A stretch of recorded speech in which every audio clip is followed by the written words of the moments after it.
Although this video is of a different title from the previous one, they are closely related. It would be great if you could also view the previous video titled Joseph Prince Many Saved, Few Lost versus Jesus Many Lost, Few Saved. This video is part 1 of 2 parts on the same topic. In the many videos that I have produced, I have shown that Joseph Prince is prepared to do anything to prevent the falsity of his grace theology from being exposed. He is even prepared to twist the words of Jesus by teaching that the word life in Matthew 7:14 does not refer to eternal life, but this earthly life, and the word destruction in Matthew 7:13 does not refer to eternal destruction, but earthly destruction. So look at this Matthew 7 here. It is from the Sermon on the Mount. Jesus says, enter by the narrow gate. Say narrow gate. For wide is the gate and broad is the way that leads to destruction. So wide is the gate. Say wide. So the way that leads to destruction is wide. All right, enter by the narrow gate, for wide is the gate and broad is the way. In fact, there is a saying, all right, it's on Broadway.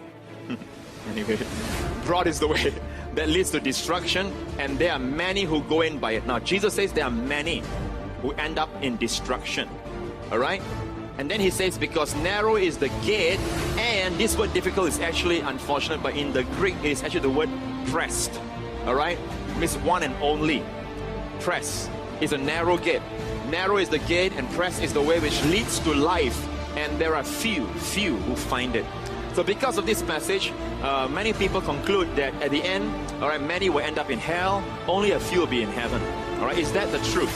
Okay, this is not what Jesus said. Number one, he's not talking about heaven and hell. He's talking about broad is the way that leads to destruction. What destruction? Not spiritual destruction. In fact, many Christians are on this broad way that's leading them to a financial, marital, emotional, and physical destruction. But once you have received Christ, you are saved forever.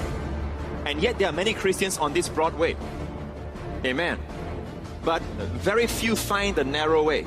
And what is the narrow way? I'm going to share with you today what's the narrow way that the Bible says that leads to life, and few there be that find it.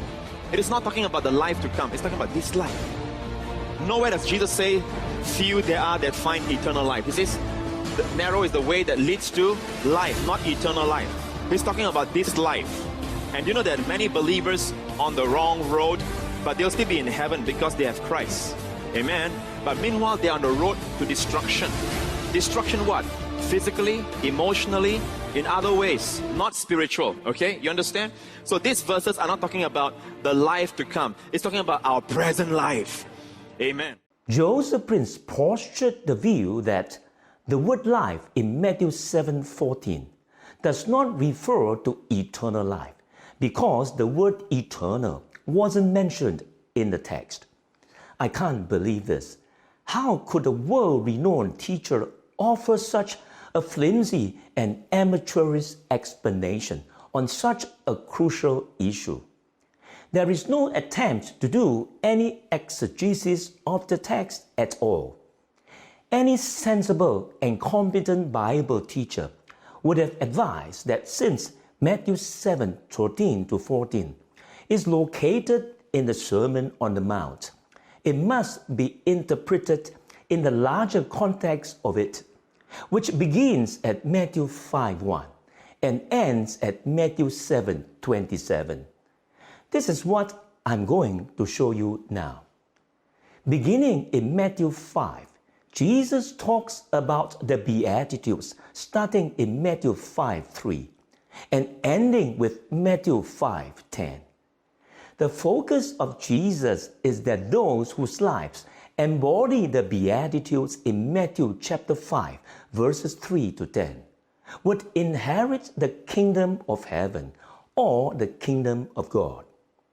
In Matthew 5:17-20, Jesus then thought about the kind of righteousness which must surpass that of the Pharisees in order to enter the kingdom of heaven. So clearly at the outset, in the Sermon on the Mount in Matthew 5, 3-10 and Matthew 5, 20, what Jesus is focusing on is whether one can enter the kingdom of God, or whether one will have eternal life or suffer eternal death, or whether one will go to heaven or hell. Jesus then goes on to give many concrete examples about the kind of righteousness that would entail to enter God's kingdom or avoid the fire of hell. Jesus said that if one is angry with his brother without a cause or insults his brother by calling him a fool, he would be in danger of the fire of hell. Jesus also said that it is crucial to deal with the problem of lust than for one to be thrown into hell. So at the beginning of the Sermon on the Mount, Jesus is really talking about heaven and hell. Jesus is not talking about life on earth, but whether one can have eternal life by entering the kingdom of God. So the thrust of Jesus is the same when he comes to Matthew 7:13-14. Matthew 7:13-14 must have everything to do with what goes before it, about entering God's kingdom or be thrown into the fire of hell. Hence, the most natural and logical interpretation would be that the word life in Matthew 7:14 is referring to eternal life, and not just this earthly life that Joseph Prince falsely teaches. Matthew 7:13-14 also has to be interpreted in its immediate context of Matthew 7:13-23. Matthew 7:21-23 specifically talks about the many who thought they would enter the kingdom of God, but couldn't.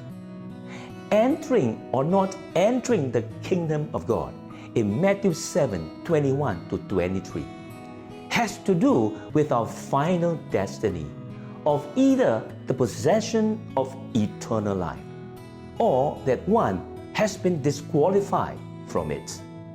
So similarly, Matthew 7:13-14 is also talking about our ultimate destiny of whether one has eternal life or not. And if not, then one will be eternally damned.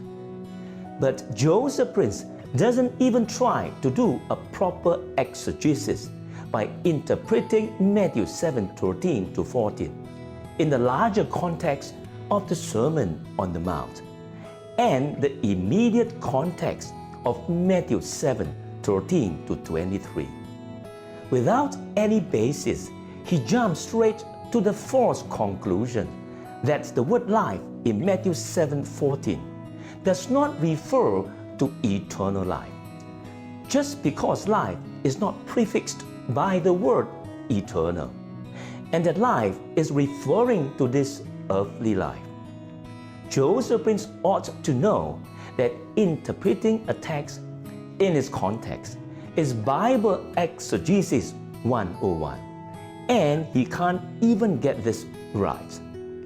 The truth is, he knows about interpreting Matthew 7:13-14 in its context, but he doesn't dare to do it, as it will expose the falsity of his grace doctrine.